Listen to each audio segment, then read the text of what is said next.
So welcome, Allan Langer, to the ROI Online Podcast.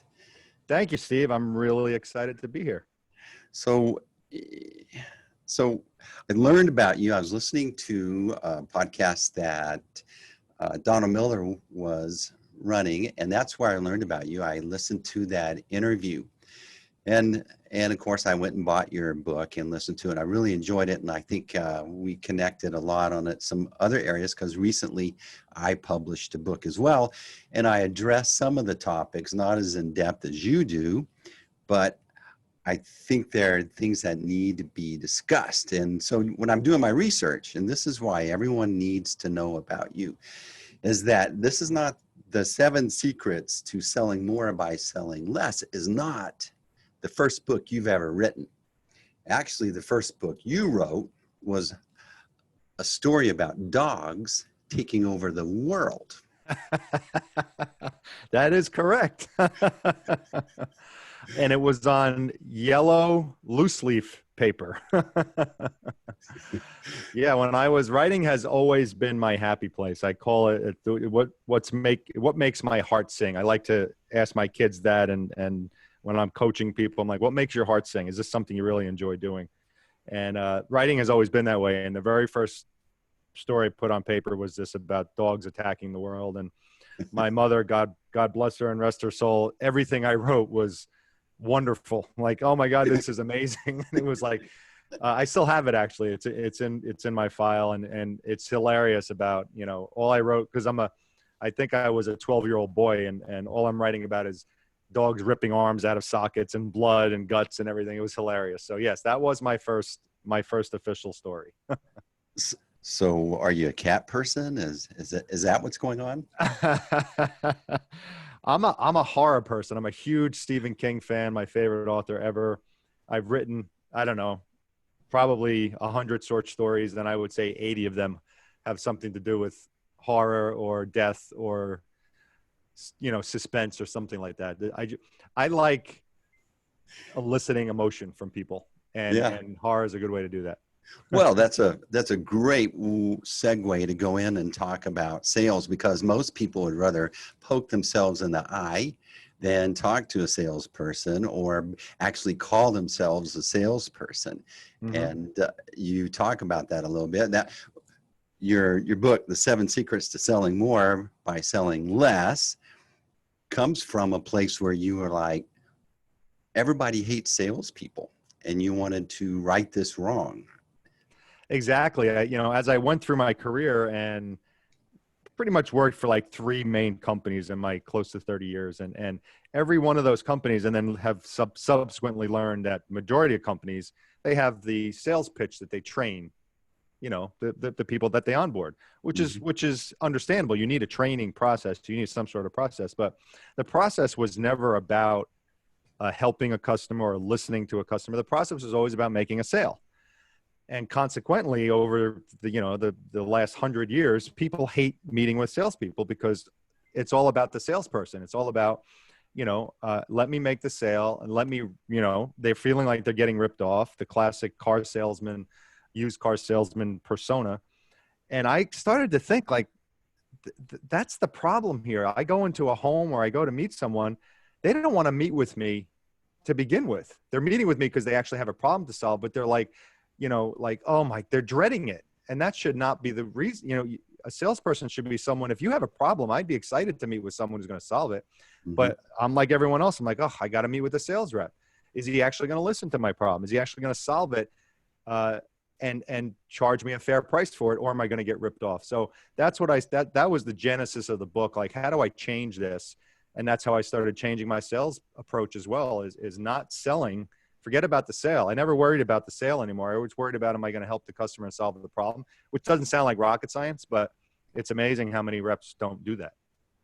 I was always pigeonholed in sales, and I related with a comment that you made, and I don't know if it's in the book or an interview that you were having, but the same comment was, hey, we can't really teach someone this. You've got this natural knack that makes you good at this. So we're going to keep you over here because there's not many of you weird weird, unusual, just, oh my gosh, it was just by happenstance that we found this person that accidentally is good at this. And it's wrong. It's amazing. That's a great, so what you just said was the actual, so the genesis of the book was the problem I saw. But what actually kicked me in the ass to say, you know what, I love to write. I had gotten away from writing for years because I was just doing sales. And my boss, who's a very good friend of mine, who's now retired, but he used to bust my chops all the time because he knew I didn't follow the sales pitch.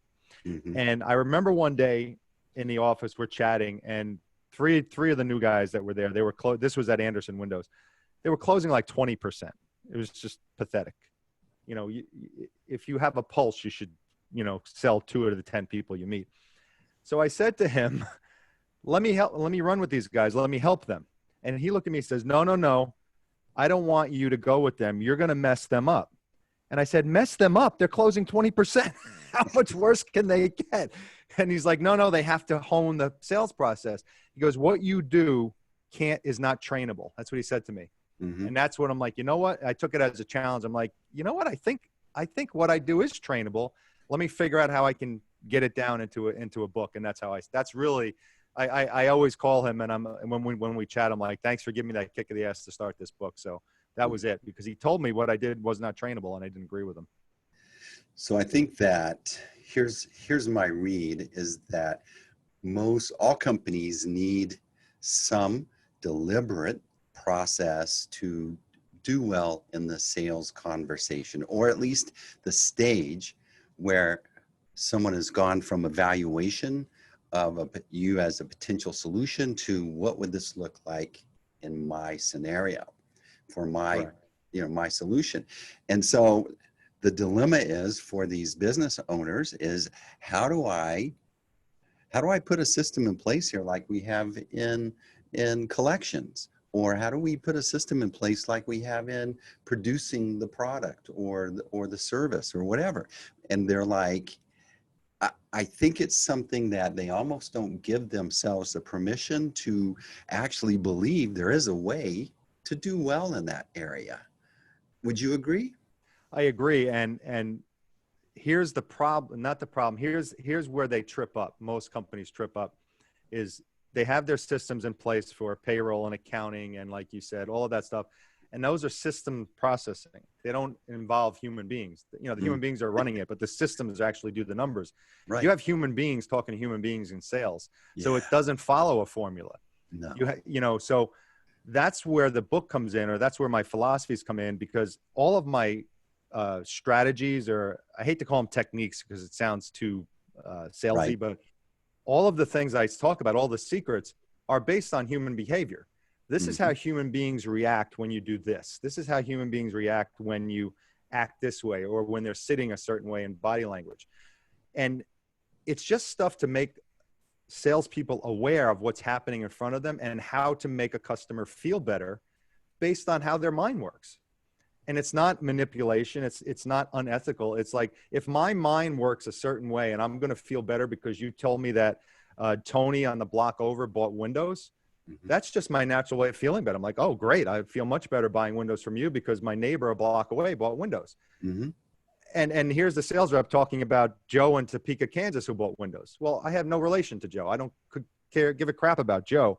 So those little things, so tiny, are such a big deal. And it's just simply based on how we're wired as human beings. And that's where I think the sales process that I came up with works, because I know it works, because it's based on human behavior rather than based on numbers and based on, my all-time, I have a lot of sayings and stuff in sales that I hate, like closing percentage. I hate closing percentage. I never use the term. Yeah. But one of them is also sales is a numbers game. Yeah. If I had a dime for every manager who told me sales is a number game, it's not a numbers game. It's a human game.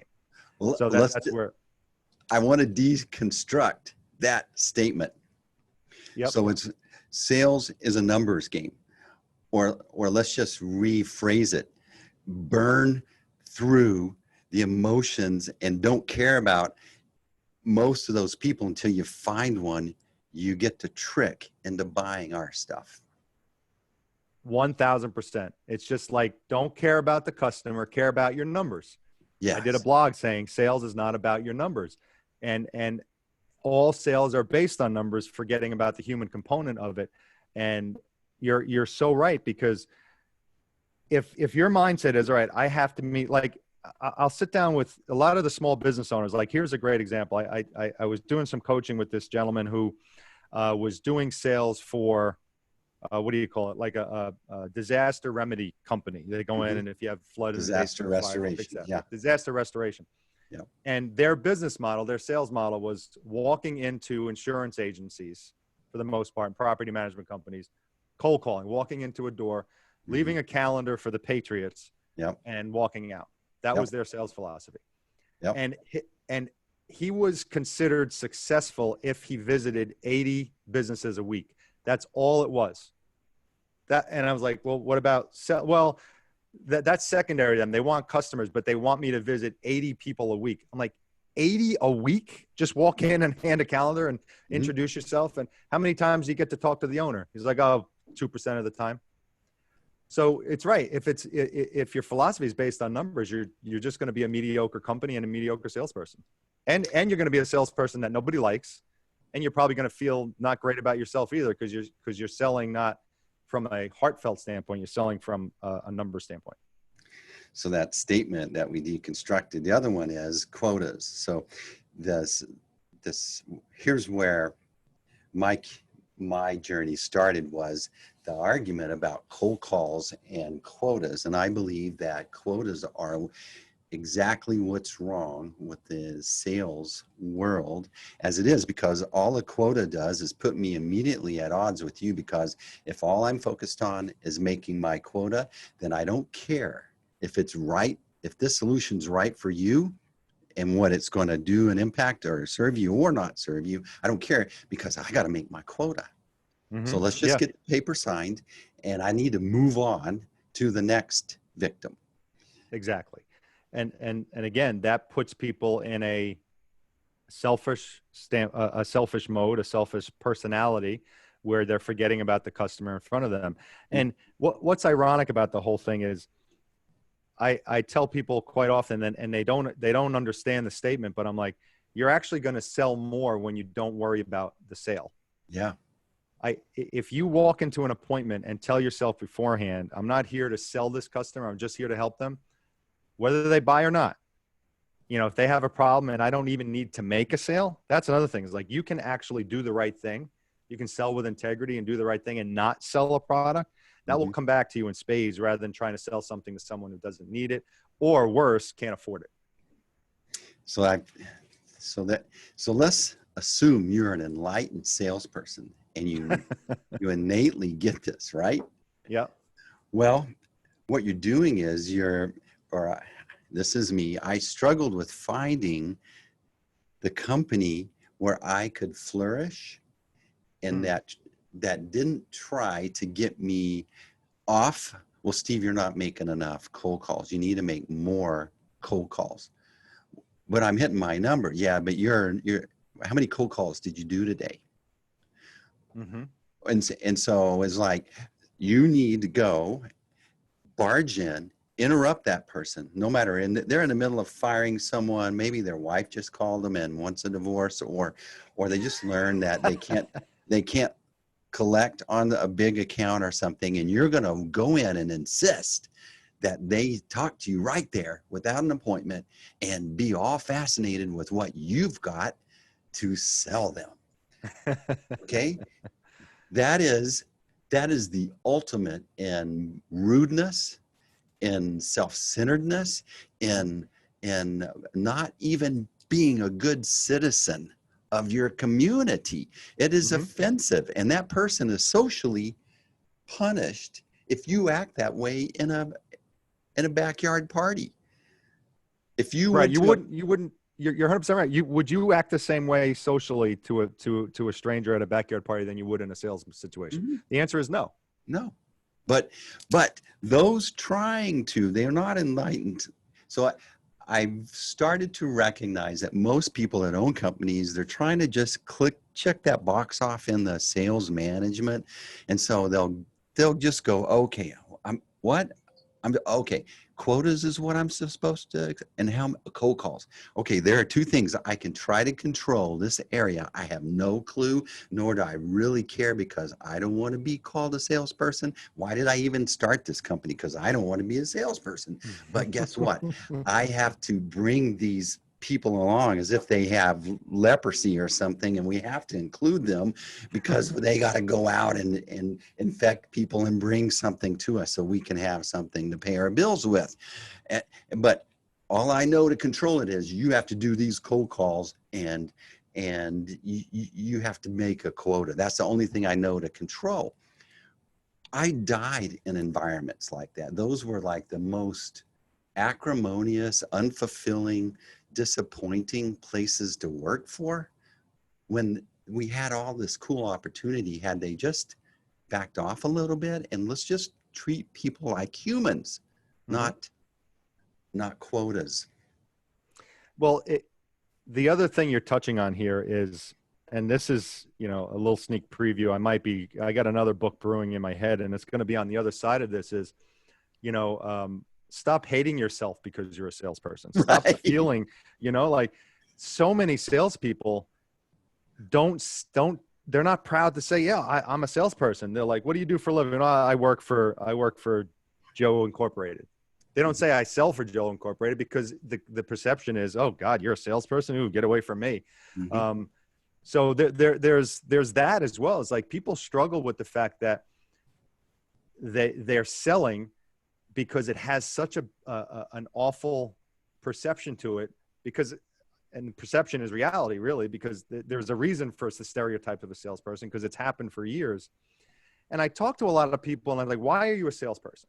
Here's something that kind of blows me away. 99% of salespeople will say, I'm a salesperson because I want to make money. I want to make money. Sales is where the money is. Okay. I've only met one group in my whole career of salespeople who didn't answer that question that way. And you know who that group was? Mm-hmm. I was flown out to Colorado last November before COVID to train a weed dispensary. They were selling weed and edibles and things, but their clientele mostly was for medical marijuana. Mm-hmm. And most of the salespeople, the counter salespeople, were kids. They were 19, 20, 21, some of them 25. So the owner of the dispensary flies me out because her sales were down. And she's like, we just need a kick in the ass. We need to do some training here. But when I got out there, my normal training it starts from the fact that you need to stop hating to be a salesperson. You need to stop getting the money out of your head. Well, they didn't start there. When I went out in the room and I said, why are you a salesperson? Almost to a person, they said, well, my grandmother died of cancer and I want to help people medicinally. And that's why I sell weed. And there was some kids that were honest to go, oh, I want to get weed at a discount. Not one of them said, I'm here to make money. And it blew me away. I'm like, wow, these are kids who don't care about selling. They just care about helping, which is completely opposite of salespeople that you meet. So I had to turn my training into, okay, you guys are already got the helping gene. I mean, we just passed, the first 7 secrets are like that. You got them already. Now here are just some techniques from a sales standpoint of making people feeling more comfortable of maybe buying 2 edibles instead of 1. So I kind of just did some retail sales training for them. But other than that, nobody answers that question. I'm here to help anybody. And because, again, they're in it for the money, but they don't feel great about themselves doing it. And you need to not only, once you start helping people and not worrying about your sales, not only will your sales go up, but you'll actually sleep a lot better at night because you'll feel better about yourself. Yeah. I think about, my journey in sales is like, why did I enjoy sales? Well, because there was freedom. I didn't have to sit somewhere 8 to 5. I could go out, meet people.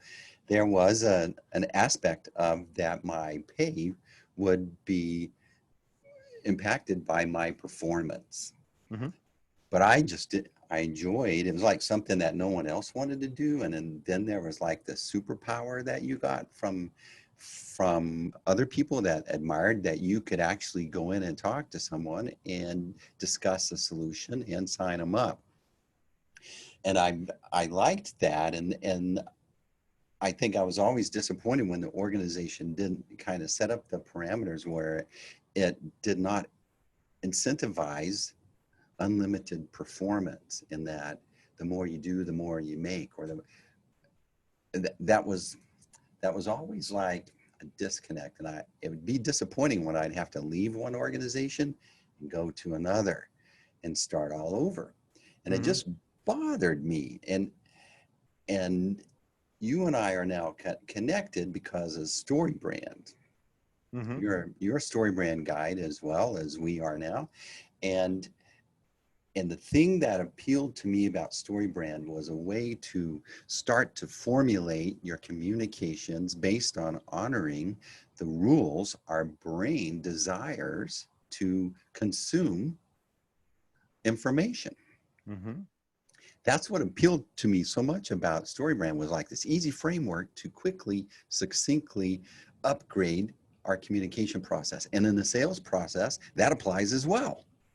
Oh yeah, absolutely. That's why I became, because the same thing appealed to me, and that's why I became certified, because I wanted to put the two together. Because I do talk to, I normally lead with sales. I'm a sales guy, but I also have, I've been doing this for a long time. I do know what marketing works, but getting trained and knowing and helping people, like, okay, you've got a sales group of 10 here, and the 5 marketing people you have no idea what the salespeople are doing. The salespeople have no idea what the marketing people are doing. Nobody's talking to anyone. The messages are all different. And I'm like, well, so when I go in, I'm like, I can help with your marketing as well, because these guys can be the greatest salespeople in the world, but if their message is not congruent with what the marketing is right now, the customer is confused, and you're going to sell a lot less. But the thing that really appealed to me about your book is when you started talking about we're seeing humans, we're pro-human, we're wanting to help humans. And when you approach someone not as a quota, not as a number, but you go in and you go, I'm seeing my grandfather here, or I'm seeing, like my dad, they're just like my family. They're wanting what? They're wanting windows that work, or they're wanting this website to somehow improve their business, because there's a lot on the line here. And that's what I really loved about it. And it's this thing I call HEO, human experience optimization, pro-human, we like humans, as opposed to SEO, search engine optimization, anti-human, designed for robots. And in our world, I think the thing that really pinged about me, in our world, our communication has become industrialized. And you talk about it, and we'll get there in just a second, but our communication has become industrialized instead of humanized. And I think of the 7 secrets that you talk about, the one I like the most, I think the most important ones, where you designate logos, ethos, and pathos. Okay, and explain this to us. I love how you approached it in that chapter. So I loved when I discovered this, because a lot of these, what was interesting about writing the book was I knew I was doing these things kind of naturally. I never like sat down and thought about, okay, what am I actually doing here? So that was, for me, that was the cool part of writing the book, because I had to really say, okay, these are really the 7 things that I actually do. And one of them was, I realized that I barely spend any time talking about the specifications of the product. Let's say the window and the door. I spoke about how the customer would feel once they own the product. I was just doing that naturally. Yeah. Then I realized it's actually a scientific thing that Aristotle came up with. Like you said, logos, ethos, and pathos or pathos. I'm not sure how you pronounced it, but yeah. So for the audience, what that means is, if you're a salesperson, here, let me back up. So the one book that I read that I highly encourage is by Carmine Gallo, called Talk Like Ted. And what he does is he analyzes, 5,000 TED Talks, and the ones that are the most popular, the ones that get the most downloads, he broke them into what percentage of the talk had logos, ethos, and pathos. So logos is statistics, the specifications of the product. Logical. pathos is the authority behind you. I've been doing this for 10 years, and my dad owned the company and all that stuff. But then ethos is the emotion, telling a story, connecting with the customer on a human level. So the most popular TED Talks that are on the TED website have a ethos score of 68% or higher, meaning 68% of their talk was ethos. 20% or 18%, I forget the actual numbers, was logos, and very small percentage, under 10%, was logos with the statistics. So what that's showing you is people pay attention to a story rather than statistics. So when you are selling, I encourage people in my book, if you can, record yourself, either, audio, be even better, video, a video recording, and then watch it back and actually go through and make check marks. Okay, when I mentioned, like, say it's a copy machine, when I mentioned, it does 600 pages a minute, and it does color, and it does this and that, put a check mark every time you mention one of those statistics. Then when you start talking about, well, my dad started the company and we've won 17 awards, and check mark for pathos. But then when you start telling stories about the copy machine, make a check mark. And and what I've found in the research that I've done is the majority of salespeople are almost 70% logos, statistics. They concentrate on the features of the product and not the emotion of what it's going to be like to own the product. It really has to be completely flipped on its head. You have to lead with emotion, figure out a way to tell a story about your product. Nobody gives a crap about the 27 features that your product has. They're only interested in one or two, and that's what you got to find out. Right. So I'm like Curly in City Slickers. When I want to convey, so if I read your book, what I like to do is there's one or two things that I'm going to grab, and I'm going to apply those really well. Then I'll come back later and work on the rest of the details. But then, so when I think about what is it that I want to convey to really get this point across, and why is it that ethos is so impactful? Well, here's how I look at it. There's a book called Marketing Mind States by Will Leach, and he talks about your brain and the system 1 and the system 2, but the essence of it is this, and you call it the limbic part of the brain, but our brain has a brain stem. It's an old part of the brain. It's what we share with our lobsters or dogs, or even though dogs are going to attack the world, but it's that one part, and I call it the bodyguard, and its sole purpose is for survival. Its number one imperative is to keep us safe. And it does not process language, and it doesn't do that. It processes feelings, but no decision is ever made until that bodyguard gives it a thumbs up or a thumbs down. That's why the ethos, the feeling, how we feel about something, is that bodyguard is going, you're safe here, you can spend a little more time and explore. But if I notice something that's not right, I'm going to yank you out of here. Whether it's their attention or actually they go, I wasn't feeling good about it. I just didn't have a good feeling about it. That's your bodyguard. That's why that ethos part that you're talking about is such a competitive lever. And it's not about manipulation. No, not at all. That's what I try to tell people. They think when I say these things, oh, you're manipulating the brain when I'm talking about persuasion. I'm like, no, you're not. You're just tapping into the way the human brain acts. And don't you want your customer to feel good about your product for purchasing it? Well, this is the way you're going to do that, because their human brain is realizing, wow, this is a very comfortable, I like this. And that's what you want. You want to get them to liking you and your product. And there's ways to do that without, the ways that are trained don't do that. And where you hit, it's on the safety thing. When you go in, you go, look, I'm here to see if this is a best fit for you, not to make my quota.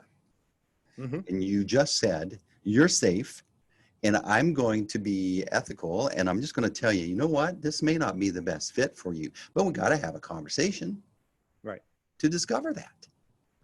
But the other thing that's going on, Allan, when you draw a picture of how they would feel with that solution, you're leaving out all these little details about the features and facts and power and strength and all that stuff. You're drawing a picture, but guess what that bodyguard's doing? It's filling in all the details on the feeling side.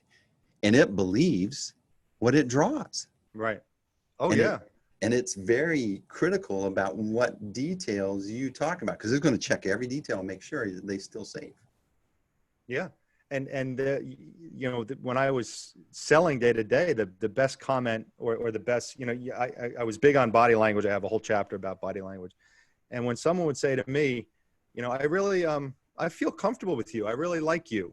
They're saying, thank God you're not a typical salesperson. I had 3 other people in this house and I wanted to kick them out. And they're like relieved that you're not the same person.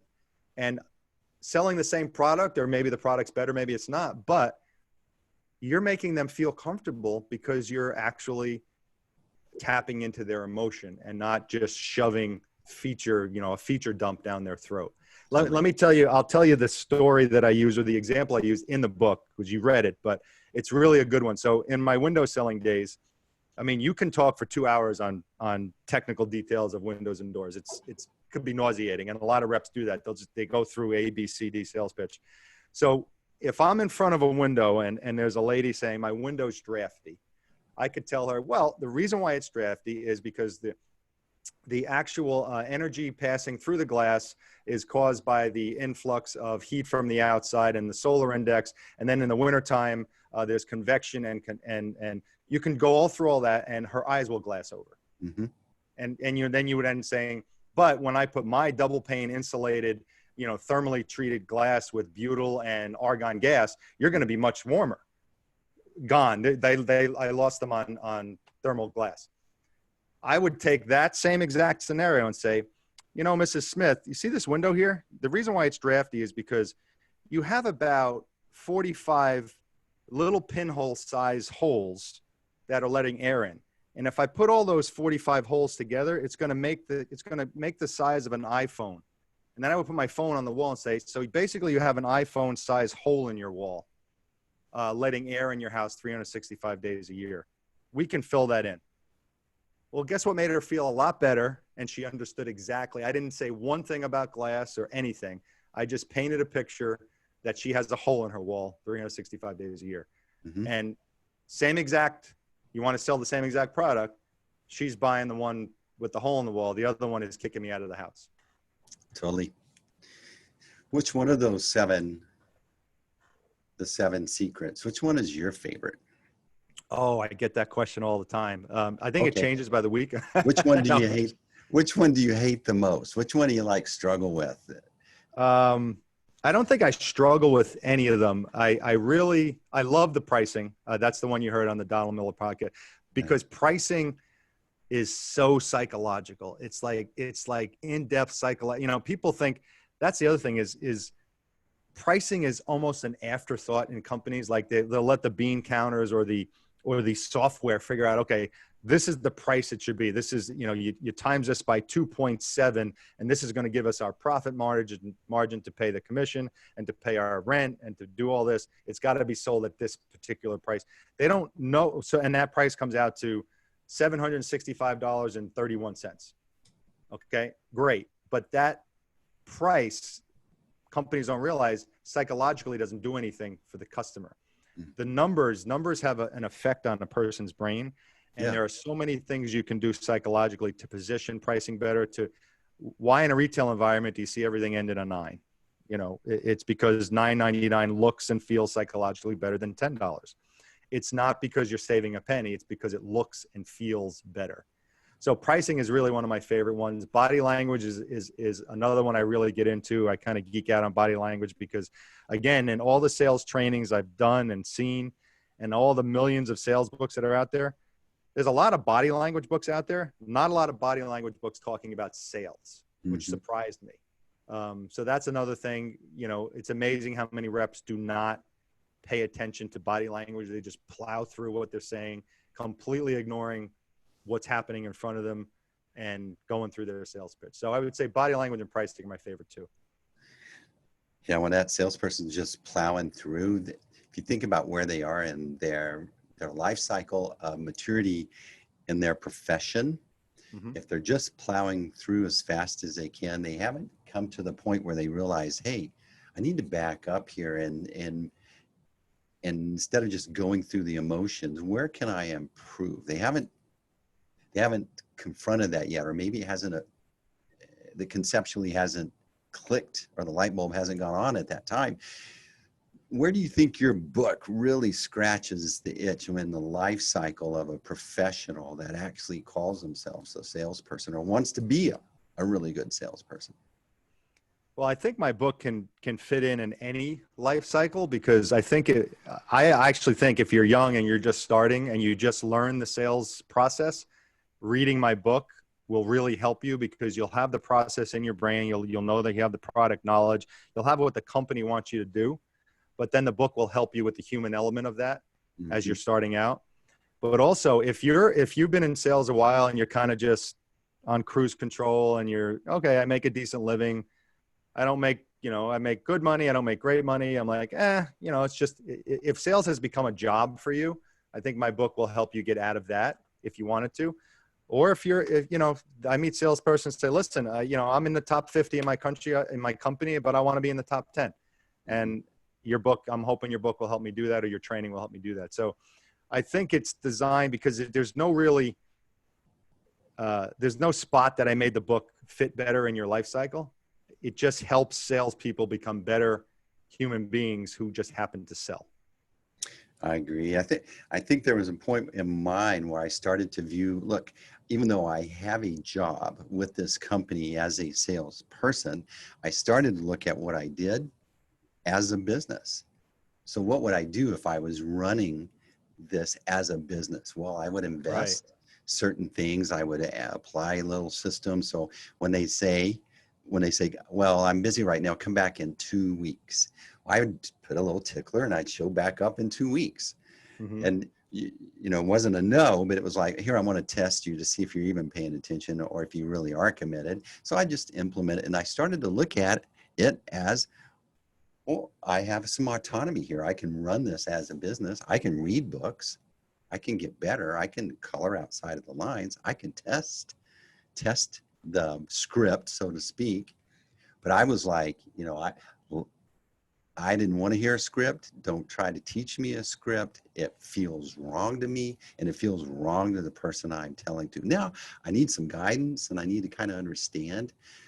There's one thing you were talking about is how when they start the training, they brought you in, they teach you for 2 or 3 days all the features and functions and components of the product. And that's like your first introduction to go, whoa, if they're teaching me this, I guess I need to emphasize it in the sale. Yeah. It's like the wrong place to start. Wrong place to start. And that was about, so I was a young rep. The first job I ever had selling after I did fundraising was selling sunrooms, and talk about features and product and all the different things that go into building components in a sunroom. And it was a 7-day training, and they spent 5 days on that. The last 2 days, almost as an afterthought, was like, okay, now this is how you actually present it. It was never about, let's teach you about the whole room. Now, this is how you present it. You talk about the doors first. You talk about the roof panel second. You talk about the glass third. It was never, ever about the customer. Mm-hmm. And it was crazy. And all the testing at the end of the week or throughout the week was basically, did you get the component questions correct? Is this 75 pounds per square inch or 85 pounds per square inch? And 99% of that stuff, I never met a customer who asked any of those questions. You might meet the engineer every now and then where you need to know it. But other than that, people just want to talk to a human being. They want to feel comfortable with you, and they want to know you're going to solve their problem. I would sell, when I would go into Anderson Windows, I'd be in homes. It was in-home sales. It was a first call close model. The average rep was in a house for 2.5 hours, which to me, if I was the customer, unless I was the cause of that 2.5 hours, right, I'd be like, get the hell out of my house. It's just too long. Yeah. My average sale, like in the door, signed papers and out, was under an hour, about 55 minutes, because I got to the need and the solution and made them feel comfortable very quickly. rather than, and here's the other thing, I shouldn't say this out loud, but I don't work there anymore. So, but anyway, they always said you have to bring the window in the house. You have to show the sample. And that's true. People want to know what they're buying, but only certain people want to know that. Right. Some people just want to look at a picture. And if they don't want to see the window, then don't bring it in. If they don't want to see your copy machine or they want to see this, don't bring it in. You know, car dealerships are different. People are going to want to drive the car, but how many people are buying stuff online that they don't see or touch or feel? They just, right. So it's the same thing. You got to read the customer and then give them what they want. That's the biggest thing. Did thousands and thousands of in-person sales. Mm-hmm. Okay. Then when I started this company, there came a time where we started to get people reaching out to us that weren't here in town. I've got clients I've never shaken hands with. Mm-hmm. They've been clients for years. And I think about, I had to really up my game to do a sales presentation via Zoom. Mm-hmm. And now we're in this situation where I think more people have been forced into adopting this environment to see themselves successful in this. What are some things that you could how would you approach coaching a company that's needing to conceptually going, oh crap, we have to start doing Zoom calls instead of mm-hmm. drive over and shake hands and all the press the flesh and body language stuff? Yeah, so it definitely has, the world has flipped on its ear. That's for sure. Like, you know, now when I talk to people, it's like, let's get on a Zoom call. 4 months ago, we would have never ever said that. It would be like, let's make a phone call, or you just go back and forth with email. So Zoom, I was the same way. I didn't do Zoom. Now I love it. I don't want to talk to anyone without being on Zoom. I want to see your face. I want to see your reactions to what I'm saying. Yeah. A couple of things come to mind when you ask that question. One of them is, I was speaking to a company who was telling me about their experience with looking for a human resources company. This was a very, very good example. They said they were contacted by someone. They needed human resources. So they had them send a proposal. They had another company send a proposal. And then they did Zoom calls. The one Zoom call was the one person that contacted them. Very warm, very friendly, answered all their questions. The other Zoom call was the one person who contacted them with 5 other people on the call. And every time she asked a question, they were like, okay, well, Tony, can you answer that question? Bill, can you answer that question? You know, Teresa, do you have this solution for that? And she was thinking, well, if I have a question after I sign this contract, who's going to answer my question? I don't have a contact. I don't have any human feeling here. Where she said, I felt great with this other person. It was a one-on-one connection. So that can be made over Zoom without the handshake. The thing you got to remember on Zoom, and it's basic stuff, is obviously don't have a crappy background. Don't be sitting in the bathroom or something like that, or, have Van Halen, poster behind you or something like that. But, be professional, just be gregarious. But the body language is going to be tough because a lot of people have the Zoom like right here. It's just a neck up. And now you're looking at just the face. And that's tough, but you just have to get used to it, be comfortable, let them talk, listen to them, especially on Zoom, because on Zoom, people get anxious to keep talking because now they can see themselves and they don't want to see themselves sitting there, not saying anything. So force yourself to ask a question and listen, and then ask more questions and listen, and just make them feel comfortable. It's a different world, but everyone's doing it now. So, just be better than the next guy and don't spend the time talking about all your features and benefits. Solve their problem. And it's the same thing as meeting face-to-face. It totally is. Think about whatever you're selling. Let's say you have a Zoom call. It's going to be an hour. Really, if you're doing it right, the person that's evaluating your product or service as a solution, they're going to spend about 40 minutes conveying to you what they're thinking, what they're wanting, how they're asking you questions. You really only have 20 minutes to be impactful, to make them feel like they're understood, to make them feel that they can trust you, and to make them see or envision your product or service in the future with the vision they have. And so all the things that you're promoting in your book are applicable in play regardless. Right. Right. And if not even more. yes, I agree, because I mean, the one thing that is more difficult is the body language. You know, if you look at the body language chapter, you'll see, you know, the question I ask, and the answer is very surprising to most people. I ask is, what do you think the one part of the body that is the most accurate to read in body language? And everyone answers the face or the eyes, or it's actually the feet. Feet, yeah. The feet. And the face, because it can be manipulated so easily, even you know, not consciously, like, you know, you can do a fake smile and someone will take that as a real smile. You can raise your eyebrows on purpose because you're trying to pretend that you're paying attention, things like that. You can't do that with your feet. Your feet will always tell. That's the limbic part. That's your bodyguard. That's your part of your body that's saying, I like this or I don't. Mm-hmm. And when you're in front of someone, for example, when I was in a home, I would very rarely, or try the best I could, to not sit at a kitchen table. I would like to sit in the living room because first, it's much more comfortable for the people. You're more of a guest, and I can watch their feet. And if they cross their legs a certain way, or they're wiggling them a certain way, I could tell what I was saying was either hitting home or like I need to change course here. So that's hard on Zoom now. You just got the top of the torso or the head. So more, you know, you really have to pay attention, but you really have to shut up. That's the biggest thing. Stop talking. If you let the prospect talk, they're not going to realize they're talking more, but at the end of the conversation, they're going to feel better with you than they did with the person who didn't let them talk as much. I think what it highlights this time in our history where we're having to do more virtual stuff is that's where the future is going. Mm-hmm. And this is where, so what does that mean? It means that most of the sales process is going to be made before they hop on the call with you.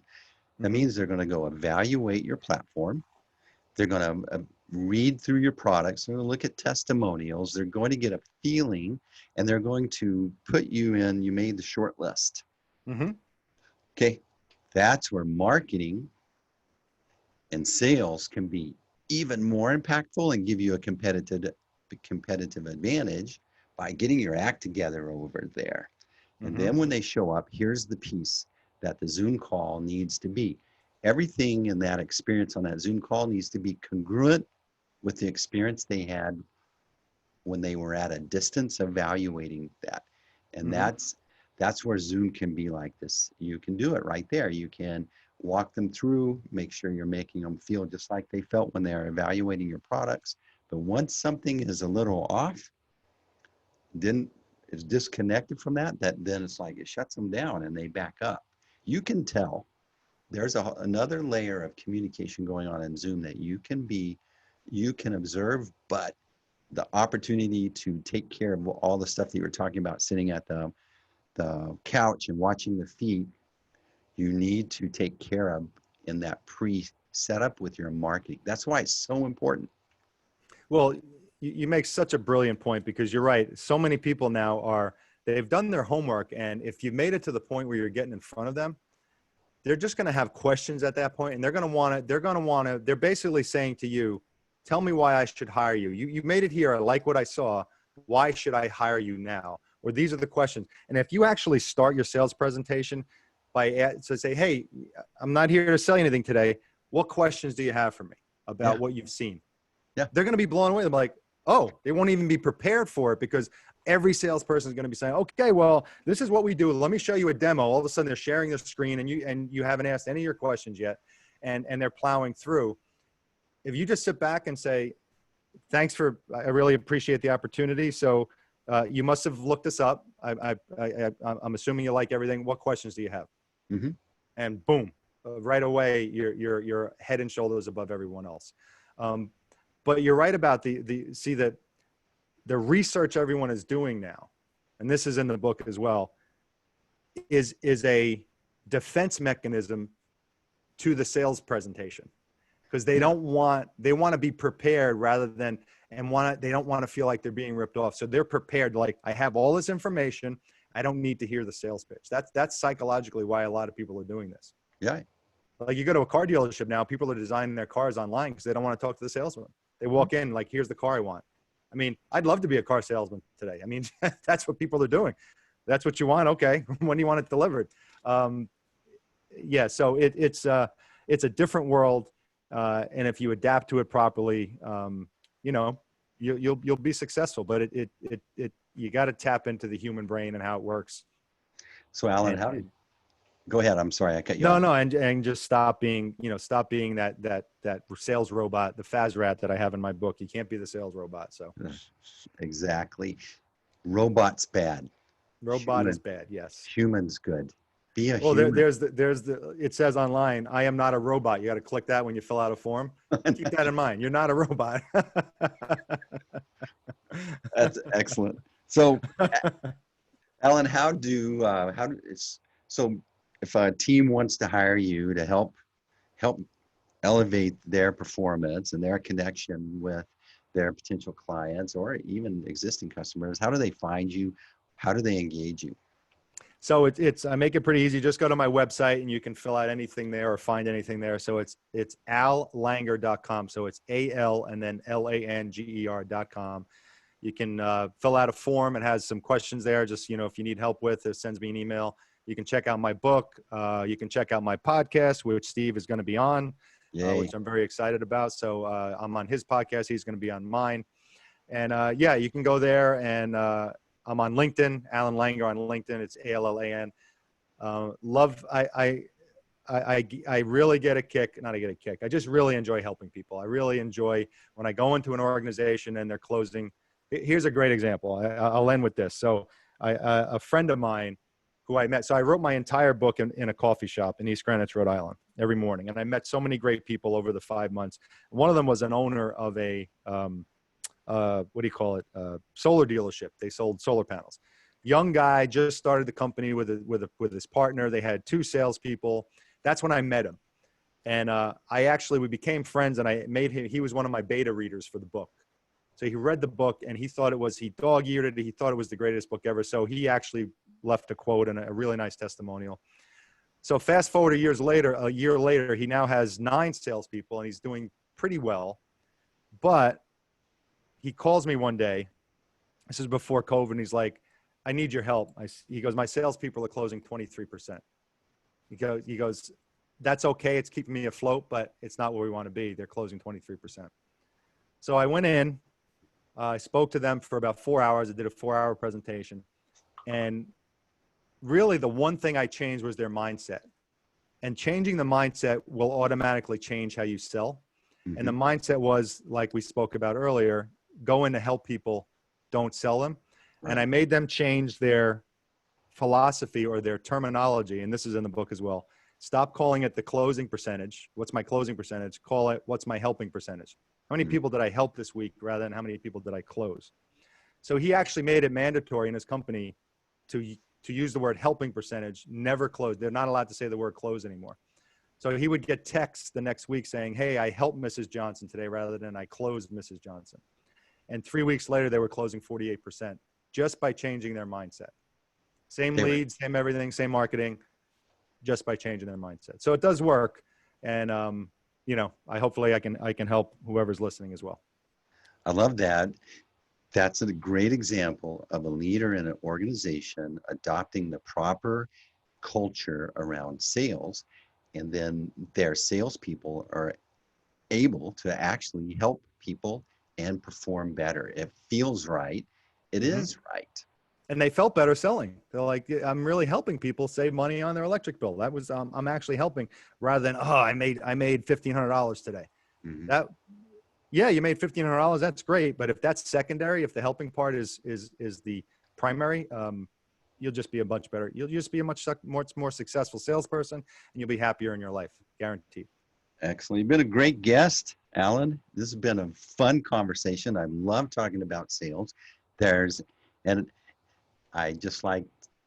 not many people I get to sit and have a beer with and talk about geeky stuff like sales, right? Well, better have a beer later when you're on my podcast, because it is marketing and sales over cocktails. So That's on iTunes. it's on Apple iTunes, it's on Spotify, and it will be. I have a YouTube channel that it's on, and then the website will be done in about a week. So probably when this comes out, it'll be out there. So marketing and sales over cocktails. Marketing and sales over cocktails. It rhymes. It rhymes. That's why I did it. That's all right, Allan. Thanks so much for being an awesome guest on the ROI Online Podcast. You're very welcome, Steve. Thanks for having me. I loved it. All right, and that's a wrap.